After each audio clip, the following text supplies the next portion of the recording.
Bismillahirrahmanirrahim. Alhamdulillahi rabbil alamin. Wa bihi nasta'in ala umuri dunya waddin. Wa usalli wa usallim ala habibina al-Mustafa Muhammad ibn Abdullah wa ala alihi wa ashabihi wa man walah. Amma ba'd. Ayyuhal muslimun, assalamualaikum warahmatullahi wabarakatuh.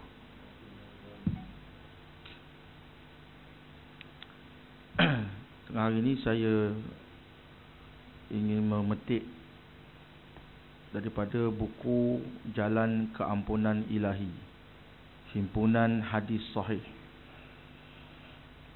yang dikeluarkan oleh Jabatan Kemajuan Islam Malaysia JAKIM. Yang saya dapati isi kandungannya amat baik untuk kita sama-sama ambil manfaat. Di antara tajuk dalam buku ni, bab yang kedua, bagaimanakah Allah Subhanahu Wa Taala menghapuskan dosa hamba-Nya. Ya, kita mahu dosa-dosa kita dihapuskan oleh Allah Subhanahu Wa Taala. Oleh itu kita kena tahu macam mana cara-caranya Allah Taala boleh hapuskan dosa. Pertama dengan doa dan mengharap kepada Allah. Ar-raja' dia panggil. Ad-du'a war-raja'. Berdoa dan mengharap kepada Allah Subhanahu Wa Taala supaya Dia ampunkan dosa kita.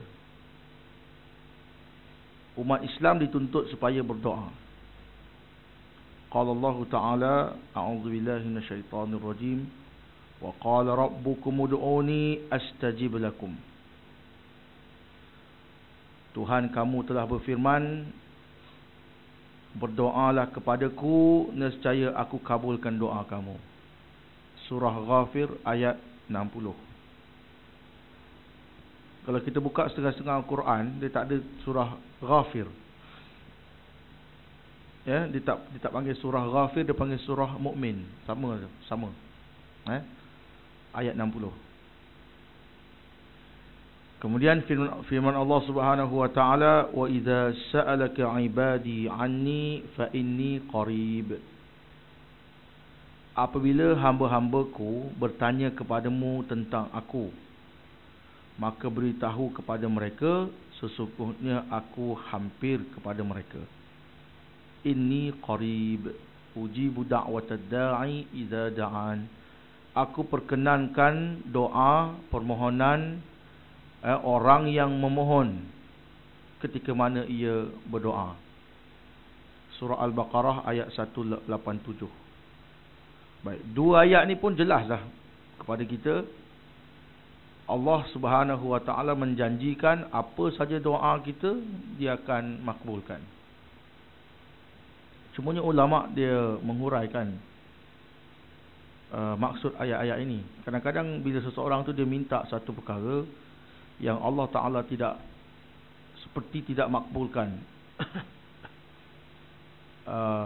Ialah dia minta contohnya naik pangkat, naik gaji, Allah tak bagi. Maka dia kata Allah tak makbul pun,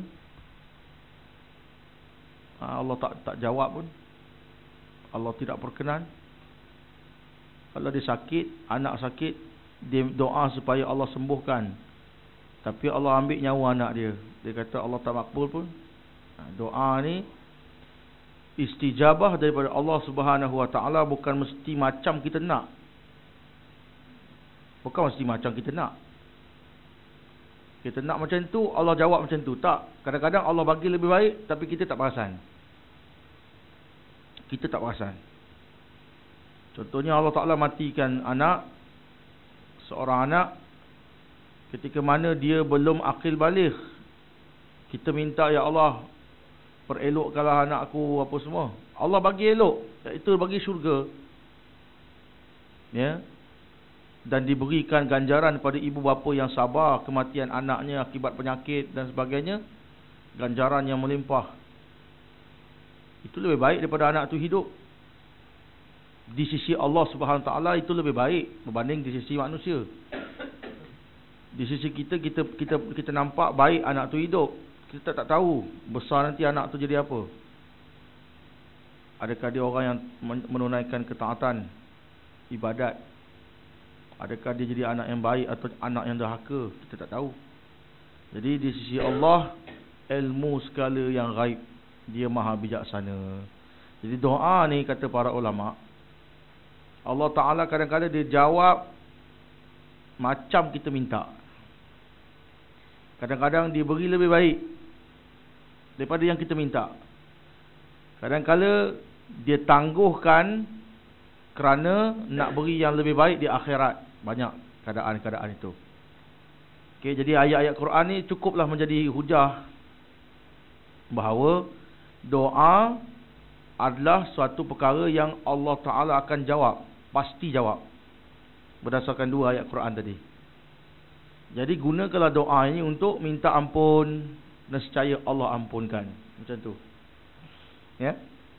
Nescaya Allah Ta'ala mengampunkan dosa kita.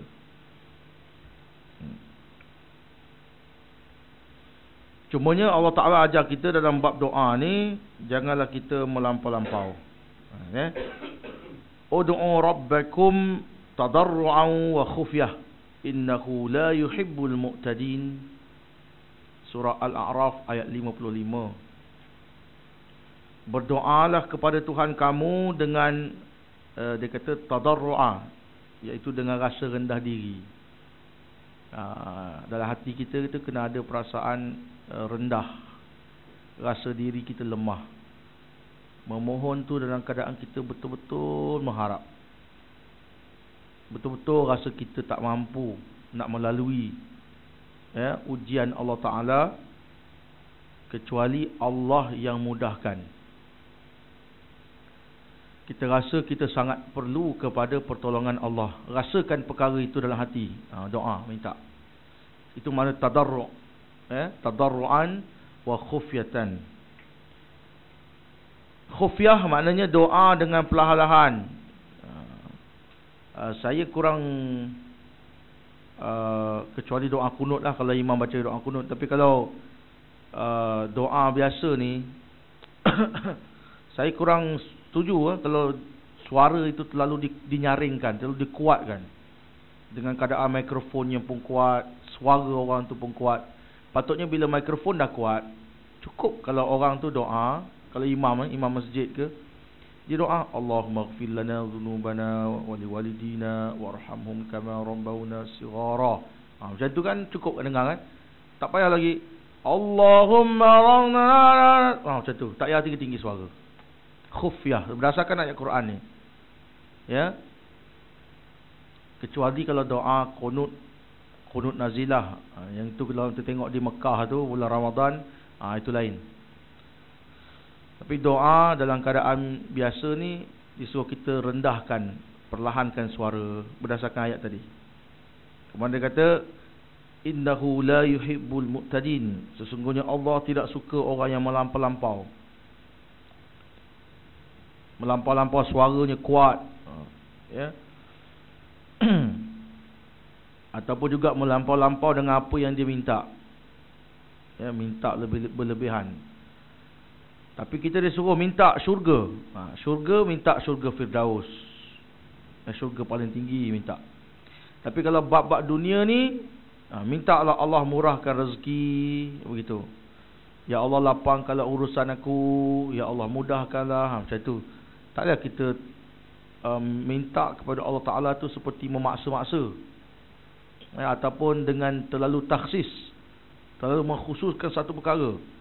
Ya, jadi kerana ni aku, ya Allah, duit banyak ni, sekian-sekian, aku nak pakai duit hari ni, waktu sekian-sekian, kau perkenankanlah ya Allah. Itu antara melampau dalam berdoa, tidak beradab dengan Allah Ta'ala.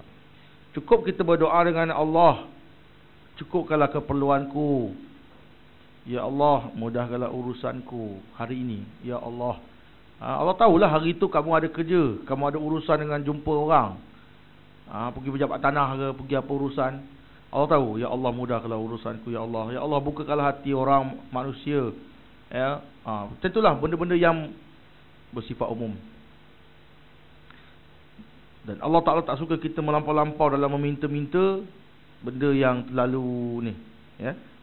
Innahu la yuhibbul mu'tadin. Begitu juga meminta dengan suara yang tinggi, ya, dengan memekik-mekik, itu. Baik. Kemudian amman yujibul muttarra idza da'ahu wa yakshifus su'. Siapakah yang menyahut seruan orang yang dalam kesusahan apabila dia menyerunya dan menjelaskan perkara-perkara yang buruk. Surah An-Naml ayat 62. Begitu juga kalau kita berada dalam keadaan susah, kita boleh sebut kepada Allah Ta'ala, ya Allah, lihatlah keadaanku. Ya Allah, aku ditimpa bencana. Ya Allah, aku sangat memerlukan Engkau. Itu boleh. Kerana dalam ayat dia menyebut, ya, orang yang dalam keadaan muttar, ya. Muttar ni maknanya orang yang dalam keadaan tertekan, terdesak, ya, keadaan susah.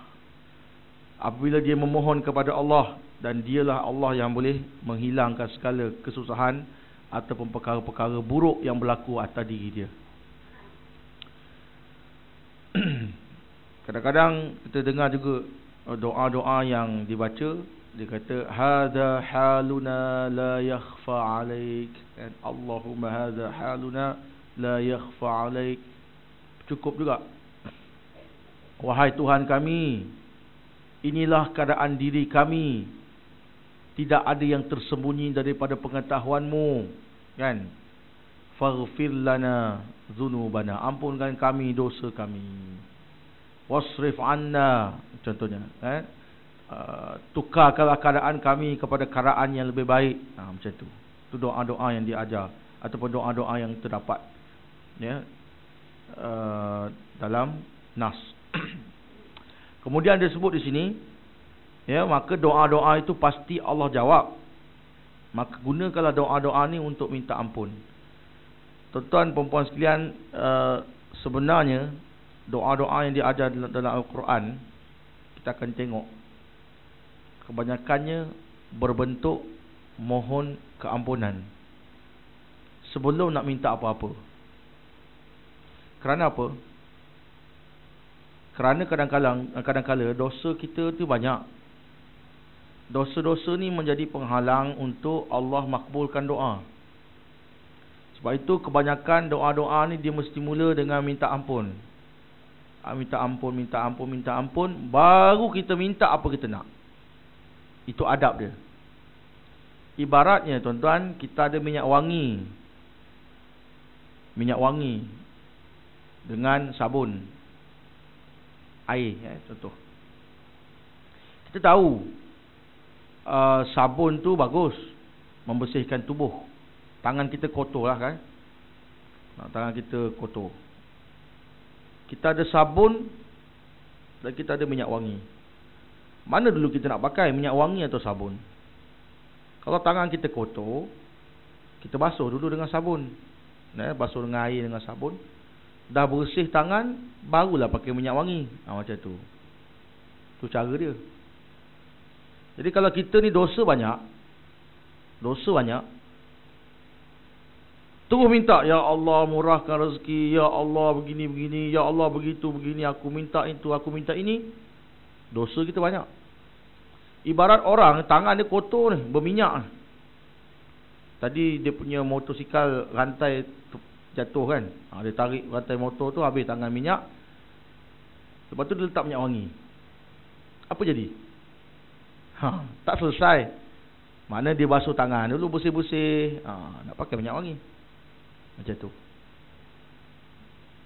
Baju kita kotor, badan kita bau busuk, ya, busuk sebab berpeluh-peluh, takkan pakai minyak wangi, mandilah. Macam tu, mandi bersih. Tu kita dosa, mohon ampun, istighfar. Lepas daripada istighfar itu, kita minta apa hajat kita kepada Allah Subhanahu Wa Taala. Dan ini dalam bab ni pun memang sebenarnya mengajar tentang doa antara perkara untuk penghapusan dosa. Dalam hadis pula terdapat banyak gesaan serta penjelasan yang menyatakan bahawa pentingnya berdoa. Dalam hadis Nu'man ibn Bashir radhiyallahu an, ya, dia meriwayatkan bahawa Nabi SAW bersabda, Ad-du'a huwal ibadah, thumma qara'a wa qala rabbukum ud'uni astajib lakum. Hadis ini diriwayatkan oleh Imam Abu Daud dan Imam At-Tirmizi. Ya, hadis ini status dia hasan. Imam At-Tirmizi kata hasanun sahih. Kata Nabi SAW, doa adalah satu ibadah. Sebenarnya doa ni ibadat. Banyakkanlah doa. Tak kira lah Allah terima ke tak terima ke, Allah berikan, Allah perkenan atau tidak, kita rasa dapat apa yang kita minta ke tak rasa tak dapat, tak kisah. Sebenarnya kita minta tu saja dah ada pahala. Berdoa tu saja dah ada pahala di sisi Allah Subhanahu Wa Taala. Sebab tu doa jangan tinggal. Ya, kerana kita berdoa saja telah ada pahalanya.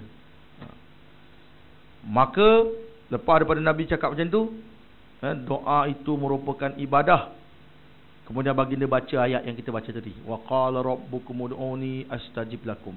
Tuhan kamu telah berkata, mintalah kepadaku, doalah kepadaku, nescaya aku perkenankan kamu. Baik. Salman juga meriwayat, Salman Al-Farisi radhiyallahu an, dia juga meriwayatkan bahawa Nabi SAW bersabda, innallaha hayyun karim yastahi idza rafa'a ar-rajul ilayhi yadayhi an yaruddahuma sifran khaibatain. Hadis ini juga diriwayatkan oleh Imam Abu Daud dan Imam At-Tirmizi. Juga Al-Hakim ada riwayatkan dalam Mustadrak dengan sanadnya menepati syarat-syarat sahih Imam Al-Bukhari dan Muslim. Hadis ni boleh pakai. Tu dalam kitab ni hadis-hadis dia semua sihah. Hadis-hadis yang boleh digunakan sebagai hujah dan ibadat. Hujah boleh menjadi hujah dalam agama. Tu pasal saya pilih buku ni bagus. Tak perlu kita baca hadis tertanya pula ni hadis mana, riwayat siapa. Ya, mana hadis-hadis yang boleh dipertanggungjawabkan dari segi dipanggil istidlal, pendalilan dalam syarak. Dia ada hadis dan orang guna, setengah ulama dia letak dalam kitab sekadar untuk nasihat-nasihat. Hadis setengahnya untuk sebagai peringatan-peringatan, macam tu je lah, tazkirah, untuk mengingati itu. Tapi dia ada hadis-hadis yang tertentu yang kita boleh buat hukum, boleh guna sebagai dalil, istidlal, pendalilan dari segi syarak. Jadi hadis-hadis yang digunakan dalam kitab ni semua berstatus yang boleh dipertanggungjawabkan dari sudut berhujah dengan syarak. Jadi dalam hadis ini Nabi SAW menyatakan, Allah Ta'ala, sesungguhnya Allah Ta'ala itu adalah maha hidup, hayyun karim, dan dia pemurah, pemberi. Apabila hambanya mengangkat kedua tangan, Allah berasa malu untuk mensia-siakan permohonan hambanya. Maknanya kalau kita angkat tangan minta ke Allah tu, Allah sebenarnya malu nak tolak, kerana dia itu maha kaya, maha berkuasa. Sedangkan kita yang minta ni lemah, kita yang minta ni daif, kita yang minta ni kerdil, hina. Allah malu nak tolak permintaan hambanya yang hina. Cuma kalau hamba-hambanya ada dosa, dia suruh minta ampun, itu je. Maka perbanyakkanlah minta ampun. Dengan memperbanyakkan minta ampun, ya, mudah urusan kita. Kemudian Abu Hurairah radhiyallahu anhu juga meriwayatkan sabda Nabi SAW, "Ma min muslim yansabbu wajhahu lillahi ta'ala fi mas'alatin illa a'taha iyyahu." Dia kata imma an yu'ajjilaha lahu wa imma an yudakhiraha. Hadis rawahu Ahmad yang bisanadin hasan. Kata Nabi SAW, tidak adalah seorang Muslim apabila mengangkat wajahnya kepada Allah, maknanya dia menghadap wajah ke langit minta, lalu dia berdoa, kecuali Allah akan perkenankan doanya. Cuma sama ada doa itu disegerakan atau ditangguhkan. Di sini ada pandangan ulama, apa maksud ayyudakhiraha? Yu'ajjilaha ni kita faham. Maknanya dia minta dapat. Ada kawan saya dulu, antara saya tengok doa dia makbul. Dia tak ada duit. Masa belajar dulu lah. Dia memang orang baik. Memang tak pernah cek gaduh dengan orang. Baik, semua orang dia baik. Belajar pun bagus. Tapi itulah, mak ayah dia pun tak mampu nak hantar duit bulan-bulan. Dia duduk belajar di Jamiatul Iman tu percuma. Yuran percuma, makan minum semua ada. Satu zaman dulu sebelum 11 September dulu, buku-buku percuma. Jadi dia ni duduk tak ada apa sangat lah. Mak ayah tak hantar duit pun tak kisah. Lepas daripada tahun 2001 start Amerika Syarikat, dia kacau negara-negara Arab ni, banyaklah bantuan-bantuan ke Universiti Al-Iman di Yaman ni disekat. Kebanyakan bantuan daripada Kuwait, daripada Qatar disekat. Jadi pihak universiti cuma inilah, maknanya tidak mengenakan yuran, satu. Lepas tu bagi makan. Buku-buku semua kena beli sendiri. Tak ada bantuan. Jadi kawan saya ni sekarang dia doa. Seketika tu dia doa. Betul-betul tak ada duit. Dia doa, lepas habis doa terus ada orang bagi duit. Nah, itu satu cerita yang ya, maknanya kisah benar saya tengok. Kebetulan ada orang nak bagi duit zakat, nak bagi kat dia. Tapi tengok dia duduk kat masjid semayang. Lepas semayang tu, semayang sunat, tunggulah kejap belakang dia. Tengah tunggu belakang tu dia doa. Tak dengar dia doa apa. Habis dia doa, tu kawan saya tepuk bahu dia. Ni ada orang beri zakat kamu. Beri zakat. Terima kasih. Okey. Dia nak pergi jumpa orang lain pula ni. Jadi kawan tu bukalah sampul, tengok duit. Banyak juga lah duit. Itu antara doa yang kadang-kadang Allah boleh buat doa hamba itu ayu ajilaha. Dia bagi dandan tu cash dapat. Segera. Imma an yudakhiraha, ataupun dakhiraha ni ulama kata sebahagiannya ada doa ditangguhkan. Maknanya bagi lambat sikit. Seminggu, 2 minggu ke dapat, ataupun bertahun-tahun, ataupun masa hidup pun tak dapat. Kenapa? Kerana Allah nak memberikan ganjaran pahala yang lebih besar di akhirat. Itu sebagai kata para ulama. Sebab tu doa ni tak ada benda yang rugi, tuan-tuan. Tak ada benda yang rugi doa ni. Saya sebut tadi kan, ad-du'a huwal ibadah. Berdasarkan hadis Nabi SAW. Menunjukkan doa ni ibadat. Tuan-tuan doa angkat tangan, minta apa-apa tak dapat, ataupun kita rasa kita tak dapat. Sebenarnya Allah bagi kita macam-macam dah. Kita je tak perasan. Sehat, tuan-tuan ada kerja, ada gaji bulan-bulan, ada isteri, ada anak. Itu nikmat lah tu. Tapi kita rasa macam tak dapat, minta lagi, minta. Tak apa, minta. Setiap kali kita minta tu ada pahala. Ada pahala. Walaupun kita minta tak dapat, yang kita minta tu pun ialah kadang benda-benda yang remeh. Bagi kita best, bagi kita penting. Ya Allah, naikkan gaji aku. Ya Allah, kau bukakan hati bos aku, bagi aku naik pangkat. Tak naik-naik, tak pun 3-4 tahun doa pun tak dapat. Tak dapat Sebenarnya Allah bagi kita benda yang sangat besar. Kita tak tahu orang yang naik pangkat, yang duduk pangkat tinggi pada kita, gaji banyak tu, tanggungjawab lebih besar. Kepala dia berfikir macam-macam. Balik kerja, letak tangan, duduk kat meja makan pun kepala fikir kat mana, kat pejabat ni. Kita balik rumah, kita dengan anak-anak dah suasana yang lain lah di rumah. Seronok dengan anak. Ada orang balik kerja dia fikir lagi. Tengok makan tu suap pun tak tahu ke mana. Suap ke hidung, makan. Dia fikir lagi benda yang kat pejabat tu. Sampai kadang duduk kat katil, dah baring katil, tangan dah letak atas kepala dah. Pun fikir lagi. Tu. Jadi Allah bagi kita sebenarnya lebih baik. Gaji kita pun cukup. Kan? Jadi kadang-kadang orang tu dia doa, dia rasa dia tak dapat. Sebenarnya Allah bagi banyak. Anak-anak sihat, tak ada penyakit yang kronik, tak ada penyakit yang kritikal yang memerlukan belanja besar. Orang lain anak leukemia lah, itu macam-macam. Itu kadang-kadang manusia dia tak fikir. Oleh itu doa saja, doalah, mintalah apa-apa pun, kerana semua itu ibadah. Semua diberi pahala. Angkat tangan saja ada pahala. Sama ada Allah Ta'ala perkenan atau tidak, atau ditangguhkan sehingga hari akhirat akan diberikan ganjaran yang baik. Kemudian hadis daripada Ubadah ibn Samit radhiyallahu an. Katanya Nabi SAW bersabda, "Ma 'alal ardi muslim yad'u Allah Ta'ala bida'watin illa atahu Allah Ta'ala iyyaha aw sarafa anhu min as-su'i mithlaha ma lam yad'u." Dia kata bima'sa min aw qati'atir rahimin.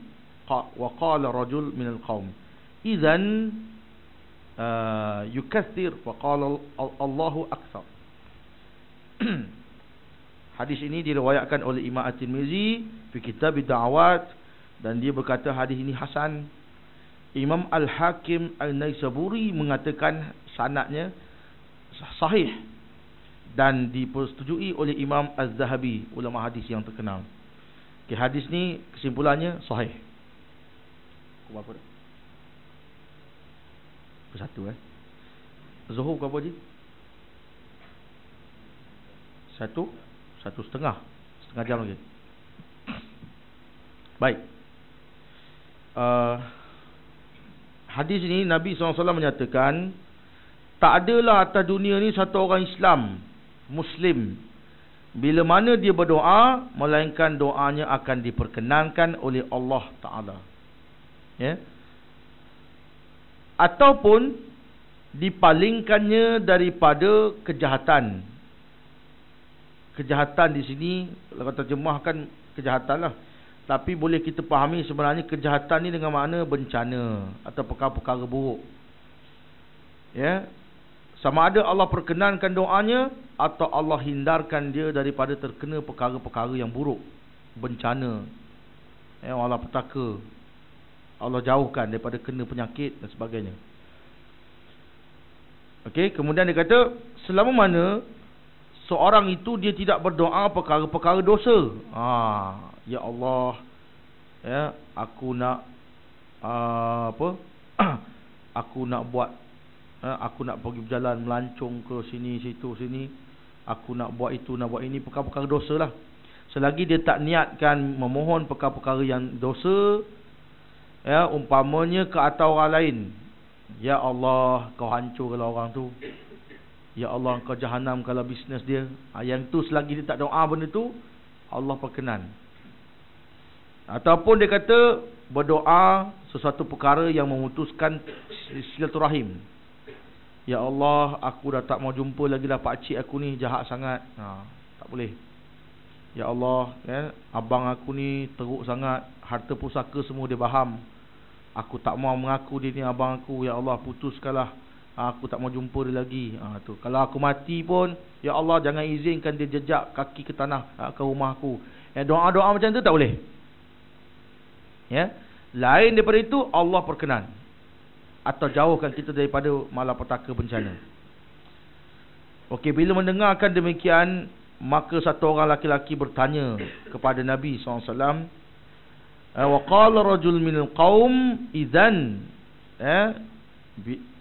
yukaththir, Allah, faqala Allahu akthar. Jadi orang tu tanya Nabi, kalau macam itu, bolehlah kita minta doa banyak-banyak. Maknanya memperbanyakkan permintaan. Minta itu, minta ini, minta itu, minta ini. Jawab Nabi ringkas je. Di sisi Allah, Allahu akthar, maknanya Allah tu ada banyak, Allah Ta'ala akthar, maknanya Allah lebih banyak daripada apa yang kau nak minta tu. Allah lagi banyak nak bagi daripada apa yang kau nak minta. Kau minta lah banyak mana pun, Allah boleh bagi lebih-lebih daripada itu. Itu maksud dia. Allahu Akbar. Menunjukkan di sini orang yang tak minta doa ataupun tak memohon kepada Allah Ta'ala, umpama orang yang cuai atau orang yang sombong. Orang-orang yang merasakan dirinya istirna. Dia rasa serba cukup. Dia rasa dia boleh dapat apa saja dia nak dengan usaha upaya dia sendiri. Biasanya orang seperti ini, orang-orang yang kita tengok kehidupannya, dia lalai dan dia lupa Tuhan. Ya, dia tak rasa perlu pada Tuhan, tak rasa tak perlu pada Allah Ta'ala, tak rasa perlu untuk doa, tak rasa perlu untuk minta memohon apa-apa. Kemudian bila Allah datangkan kepada dia ujian, masa tu baru dia tahu rupa-rupanya kesihatan, kekuatan tubuh badan dia semua pinjaman. Kepandaiannya dalam menguruskan kehidupan juga adalah pinjaman dan kurniaan Allah. Sementara bagi tengok, kau pandai meniaga, pandai bisnes, otak cerdik, Allah bagi. Sekarang ni Allah Ta'ala bagi ingatan dah kurang, atau Allah bagi terantuk, aksiden, hilang ingatan. Ya, ataupun Allah jadikan satu ketika tu apa saja strategi dia buat semua tak jadi.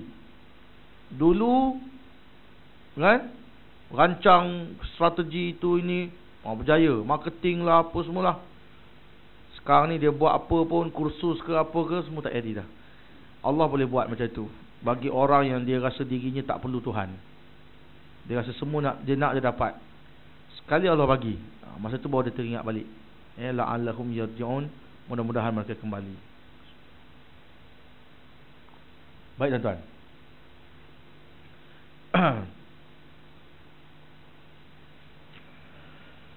Jadi berdasarkan hadis tadi, maknanya lagi banyak kita minta, lagi banyak benda Allah boleh bagi. Maka setiap insan tu janganlah lupa dalam hal doa ni. Ya. Dalam satu hadis kursi yang panjang daripada Abu Dzar Al-Ghifari radhiyallahu anhu, Nabi SAW berdoa. Nabi SAW bersabda, qala Allah Ta'ala, hadis kursi, Allah Ta'ala berfirman, kata Nabi, ya ibadi, inni haramtu zulma ala nafsi wa ja'altuhu bainakum muharrama fala tazalamu. Wahai hamba-hambaku, sesungguhnya aku telah mengharamkan ke atas diriku untuk berbuat zalim. Allah kata haram aku menzalimi hamba-hambaku. Kemudian aku jadikan membuat zalim ini adalah haram di kalangan kamu. Kalau Allah pun tak boleh buat zalim kepada hamba-hambanya, maka kamu sama-sama kamu lagilah tak boleh buat zalim. Ya? Fala tazalamu, janganlah kamu saling menzalimi satu sama lain. Ya ibadi kullukum dal illa man hadaituh fastahduni ahdikum. Wahai hamba-hambaku, sesungguhnya kamu semua ini adalah orang-orang yang hilang punca. Dal ni makna sesat. Ya? Kamu ni hidup kat dunia ni, kamu hilang punca, hilang tempat bergantung.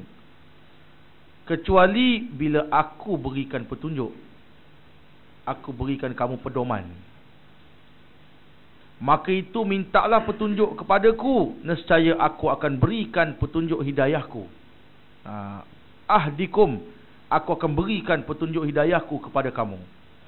Sebab itulah kita diajar dalam solat, tiap-tiap kali solat baca Fatihah, ihdinas siratal mustaqim.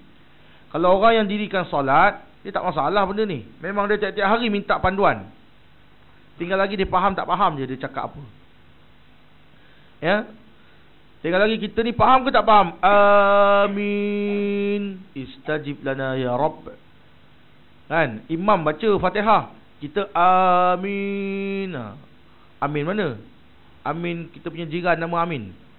Amin istajib lana ya Rabb. Kita imam tu minta petunjuk, minta ni, minta selamat, minta itu, minta Allah Ta'ala jadikan di kalangan orang-orang yang diberi petunjuk begini-begini.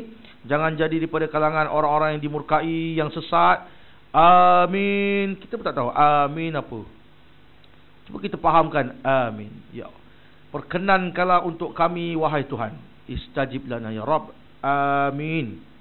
Jadi bila kita minta petunjuk, Allah pun bagi petunjuk. Dan dia merupakan satu perintah. Tengok ayat ni. Fastahduni. Mintalah petunjuk daripada aku. Nescaya aku berikan petunjuk kepada kamu. Baik, kemudian dia kata, ya ibadi kullukum ja'iun illa man at'amtuhu fastat'imuni ut'imkum. Wahai hamba-hambaku, sesungguhnya kamu semua adalah hamba-hamba yang lapar. Nampak? Allah kata apa? Kamu semua ni adalah orang-orang yang lapar. Ya. Kemudian melainkan sesiapa yang aku bagi makan. Nampak? Kamu semua lapar kecuali siapa yang aku bagi makan, Allah kata. Tapi kita tak rasa begitu. Kita rasa kita makan sebab kita ada duit. Pasal kita kerja ada duit.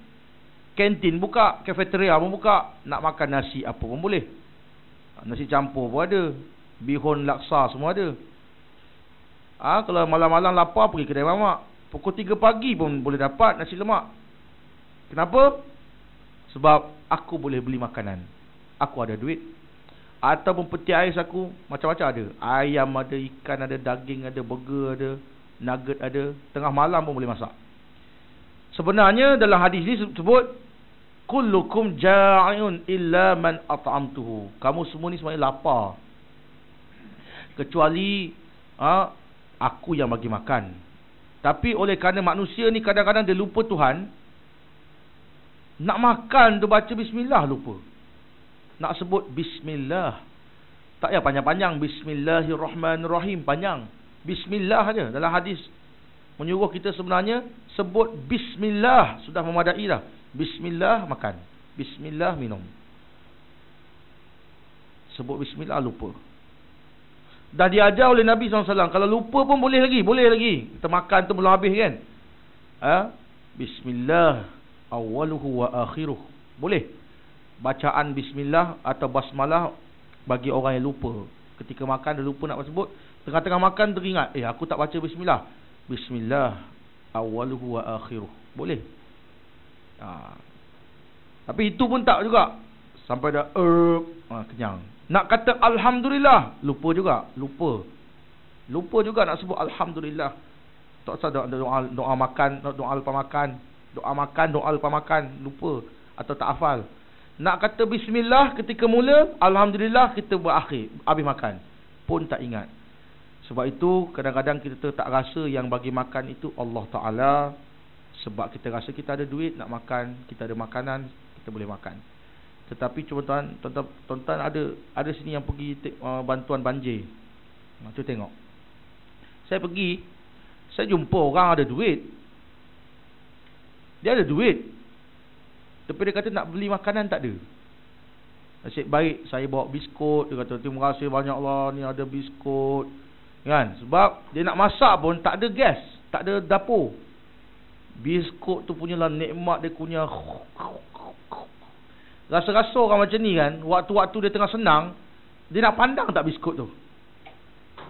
Ingat dia tak pandang lah biskut apa? Biskut lemak tu kan. Tapi bila tengah tak ada makanan, biskut lemak tu dia makan, dia kunyah dengan bercampur biskut yang hancur dalam mulut tu dengan air liur dia. Rupa-rupanya ada rasa mentega, garam. Nikmatnya biskut. Lepas dia tahu dia ada duit, dia tak boleh beli pasal kedai tutup. Kedai pun habis banjir. Tu dia. Lepas tu orang bawa beras, menangis. Dia kata nak masak ke mana? Nak masak macam mana? Tak boleh masak. Dapur gas tak ada. Kadang dapur gas ada, gas pula tak ada. Macam mana? Duit ada, kad kredit ada, habis tak boleh guna. Pasal apa? Sebab selama hari ni kamu rasa kamu makan sebab kamu ada duit. Sebenarnya kullukum ja'iun illa man at'amtuh. Kamu boleh makan tu pasal aku yang bagi kau makan. Kad kredit, duit bank, apa semua ni, itu cuma perantara saja. Yang sebenarnya kamu makan ni, aku bagi makan. Ya. Jadi ada manusia ni bila dia jadi gitu baru dia sedar selama hari ni, rupanya duit tak boleh guna. Ya, duit sebenarnya tak boleh guna sebab selama hari ni sombong, kadang-kadang pergi makan kedai, makanan tak makan, mak habis. Lepas tu tinggalkan kedai, meja tu ayam goreng seketul tak berusik, tom yam main hirup-hirup sikit je, sotong apa semua dalam tu tak makan, ikan, nasi ambil makan sikit, bazir. Bila tengah susah baru kita nampak sebenarnya yang bagi makan ni Allah Ta'ala. Fastat'imuni ut'imkum, maka minta makanlah kepada aku nescaya bagi makan pada kamu. Ya ibadi kullukum arin illa man kasautuh. Wahai hamba-hambaku, kamu semua ni bertelanjang. Arin maknanya kamu ni bertelanjang, melainkan orang-orang yang aku bagi pakaian. Fastaksuni aksikum, maka mintalah pakaian kepadaku, nescaya aku beri pakaian pada kamu. Itu pun sama tak? Kita beli baju, beli seluar, kita tak fikir pun. Semua ni nikmat Allah Ta'ala. Kita tengok mangsa banjir tu, tuan-tuan, Allah kesian. Satu makcik tu, bila kita bawa macam-macam barang tu, dia kata makcik tak nak ni, makcik nak bagi makcik telekong je dengan kain sarung. Kalau ada kain batik ke, cukup lah. Makcik nak semayang. Makcik duduk kat tikar tu semayang. Subhanallah, tuan-tuan. Ya. Pakaian ni pun sebenarnya kita mampu beli, tapi dalam keadaan begitu bencana, ya, itulah dia. Pakai baju orang bagi. Kadang-kadang manusia bersatu. Ya, bila ada bencana tu, dia kata ini peluang ni. Peluang untuk membersihkan rumah. Dia pergi pakaian-pakaian tak elok semua dia bagi. Kita pun angkut bawa pergi sana. Buka-buka tengok, ya Allah, seluar dalam koyak pun ada. Dan masa saya pergi sampai hantar bantuan tu, dia kata, kalau boleh pakaian-pakaian ni tak payahlah, pasal bila sampai sini jadi beban untuk kami simpan pula. Kotak-kotak ni banyak. Tunjuklah satu store tu. Saya pergi Pondok Sungai Durian, Dr. Abdul Basit punya tempat, dengan adik dia, wakil rakyat situ, Ustaz Latif.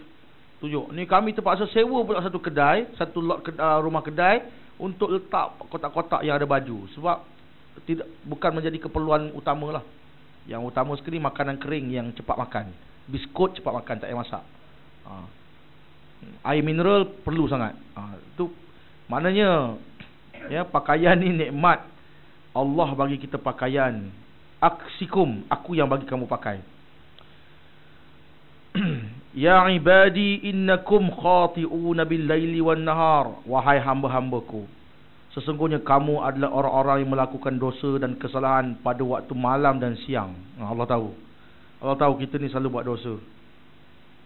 Wa ana aghfirudz dzunuba jami'a, dan aku jugalah Tuhan yang mengampunkan dosa seluruhnya. Aku tahu kamu buat dosa siang malam, aku jugalah Tuhan yang memberikan keampunan. Fastaghfiruni aghfir lakum, maka minta ampunlah kepada aku, pasti aku ampunkan kamu. Nampak Allah Ta'ala gitu sekali, ya. Ya ibadi innakum lan tablughud durri fatadurruni, lan tablughun naf'i fatanfa'uni. Wahai hamba-hambaku, takkan sampai kepada aku apa-apa mudarat yang kamu hendak kenakan pada aku. Kalau ada orang dia jahat dengan Tuhan, nak cabar Tuhan, dia tak akan boleh menyusahkan Tuhan atau mendatangkan bahaya pada Tuhan sedikit pun. Ya. Dan tidak pula kamu boleh memberi manfaat kepadaku, yang menyampaikan kepada aku manfaat. Kita rasa kita nak bagi Allah manfaat, kita semayang banyak-banyak. Tak ada. Kita solat, ibadat, doa, sedekah, semua itu sebenarnya manfaat untuk diri kita, bukan pada Allah. Allah tak perlu kita doa, Allah tak perlu kita semayang, tak payah. Ya, cumanya kalau kamu tak semayang, kamu kena seksa. Kamu tidak infak, kamu kena kod, bakhil. Itu je. Kamu hidup tak ingat Tuhan, kamu yang rugi. Macam tu. Tak ada benda yang kamu boleh datangkan mudarat kepada Allah, ataupun tak ada benda juga yang kamu boleh memberi manfaat kepada Allah. Sebaliknya mudarat manfaat tu dia akan balik pada diri kamu juga. Baik. Kemudian dia kata, ya ibadi law anna awwalakum wa akhirakum wa insakum wa jinnakum kanu ala atqa qalbi rajulin wahidin minkum ma zada zalika fi mulki syai'a. Tu dia. Kemuncak daripada kita kata Allah Ta'ala ni dia ada sifat yang layak bagi Allah, al-mutakabbir, ada sifat takabur. Ya. Wahai hamba-hambaku, kalaulah ada satu orang di kalangan, satu orang yang jiwanya paling bertakwa, sedikit pun tidak menambahkan kepada kekuasaanku, sedikit pun. Ya. Kalau sekiranya di kalangan kamu orang yang paling awal, iaitu Nabi Adam, dan orang yang paling akhir sekali lahir hari sebelum kiamat, berkumpul pada satu tempat, ya, jin dan manusia seluruhnya berkumpul pada satu tempat, dan kalau memohon kepada aku, minta kepada aku, nescaya tiap-tiap seorang aku boleh memberikan apa yang dia nak. Maknanya tak adalah kita lain lah. Kita kalau kita menguruskan satu sekolah, hospital, pejabat, jadi wakil rakyat, ahli parlimen, cuba ramai orang datang jumpa kita serentak, minta tu, minta ni, minta tu, minta ni, serabut kita. Ada orang kita tolong, ada orang kita tak mampu tolong. Ada orang minta, oh minta maaf lah, peruntukan baru je habis. Macam tu kita kan. Allah Ta'ala kalau kumpulkan semua makhluk daripada mula sampai habis, insakum wa jinnakum, kumpul semua sekali, dan mereka minta kepada aku, pasti aku boleh memberikan pada kamu. Ya. Fa'ataitu kulla insanin minhum mas'alatahu ma naqasa dhalika mimma indi illa kama yunqasul khayt dibuatkan yunqasul mikhyat idza udkhila al-bahr. Tu dia kata, aku bagi tiap-tiap orang apa yang dia minta, dan tidak berkurang daripada perbendaharaan kekayaanku, ya, kecuali seperti mana jarum kalau dicelupkan dalam air laut. Tuan-tuan ambil jarum, celup ke air laut, banyak mana air laut yang melekat pada jarum, banyak tu je. Kalau semua orang minta, aku bagi. Allah kata, orang ni minta kereta sport, orang ni minta ni, orang ni minta apa, rumah banglo atas bukit, minta tu, minta istana, minta, semua bagi. Umpama jarum yang dicelupkan dalam air lautan, tak berkurang apa pun. Di sisi Allah Ta'ala, kekayaan Allah Ta'ala tidak berkurang. Kita kalau duit banyak, cuba orang datang tiap-tiap hari minta duit, lama habis lah kan. Kemudian dia kata, ya ibadi innama hiya a'malukum ukhsiha lakum thumma awfa iyyakum faman wajada khaira falyahmadillah azza wa jalla wa man wajada ghaira dhalik fala yalumanna illa nafsah. Okey, hadis ini diriwayatkan oleh Imam Muslim. Habis. Wahai hamba-hambaku, ya, Allah kata, sesungguhnya amalan-amalan kamulah yang aku akan hitung sebenarnya, ya, dan semua amalan-amalan baik yang pernah kamu buat akan diberikan ganjaran kepada kamu menurut apa yang kamu lakukan. Siapa yang mendapati kebaikan pada hari kiamat nanti, ya, siapa yang mendapati amalan-amalan baik dia banyak, maka hendaklah dia memuji Allah Azza wa Jalla. Dan siapa yang mendapati selain daripada itu, dia tak sebut terang-terang. Dia kata, faman wajada ghaira zalik, siapa yang dapati akhirat esok, alamak, dosa banyak, pahala kurang, fala yalumanna illa nafsah, janganlah dia mencela melainkan dirinya sendiri. Artinya, jangan salahkan Allah, jangan salahkan Tuhan, sebaliknya salahkanlah diri sendiri. Kenapa? Kerana di dunia dahulu tidak membuat amal. Okey. Jadi hadis ni secara umumnya mengajar kepada kita pergantungan diri kepada Allah Ta'ala sebulat-bulatnya. Ya. Semua yang Allah bagi kita kat time hidup ni adalah asbab, sebab musabab saja. yang kita boleh makan, boleh pakai baju, boleh hidup, ya, sihat. Ini semua perantaraan je. Ada kerja, ada duit, ada pencen, ya. Kita boleh makan minum, kita boleh apa, semua ni boleh bernafas. Semua ni kita nampak kalau ada sebab-sebab yang bersifat keduniaan, ianya hanya sebab musabab je. Aku boleh beli makanan sebab ada kerja. Aku boleh beli makanan sebab ada duit. Ada duit sebab aku kerja. Kalau aku tak kerja, tak ada duit. Itu sebab musabab saja. Sebenarnya yang memberi itu Allah Ta'ala. Pakaian kita, makan, minum kita, semualah yang disebutkan tadi. Dan Allah Ta'ala berkehendak daripada kita, iaitu beramal, buat kebaikan. Dan kebaikan itu akan balik untuk manfaat diri kamu juga, ya. Dan kalau kita mendapati pada hari akhirat esok, kita termasuk di kalangan orang-orang yang rugi, amalannya kurang, apa semua, maka janganlah menyalahkan sesiapa pun, sebaliknya diri kamu sendiri. Perbanyakkanlah mohon doa. Jadi hadis ni sebenarnya syahid dia punya tumpuan tadi sebenarnya pada doa, ya. Berdoa, memohon kepada Allah Subhanahu Taala, diberi petunjuk, ya. Begitu. Wallahu taala a'lam. Pengarang kitab ni kata, ketika berdoa kepada Allah Subhanahu Wa Taala, kita hendaklah peka kepada apa yang kita doakan itu. Janganlah mulut kita saja berdoa, sedangkan hati kita menyerong entah ke mana. Perlulah kita menghadirkan hati, menghayati apa yang kita mohon kepada Allah Subhanahu Wa Taala. Subhanakallahumma wa bihamdika, asyhadu an la ilaha illa ant, astaghfiruka wa atubu ilaik. Bismillahirrahmanirrahim. Alhamdulillahirabbil alamin. Hamdan yuwafi ni'amahu wa yukafi'u mazidah. Ya Rabbana lakal hamd kama yanbaghi li jalali wajhikal karim wa 'azimi sultanik. Allahumma inna nas'aluka bi asma'ikal husna wa sifatikal uzma an tashfina washfi mardana wa mardal muslimin. Allahumma inna nas'aluka 'ilman nafi'a wa rizqan tayyiba wa 'amalan mutaqabbala. Allahumma faqihna fid din wa 'allimna at-ta'wil. Rabbana atina fid dunya hasanah wa fil akhirati hasanatan wa qina 'adzaban nar. Sallallahu ala nabiyyina Muhammadin wa ala alihi wa sahbihi ajma'in. Walhamdulillahi rabbil alamin. Taqabbalallahu minna wa minkum. Assalamualaikum warahmatullahi wabarakatuh.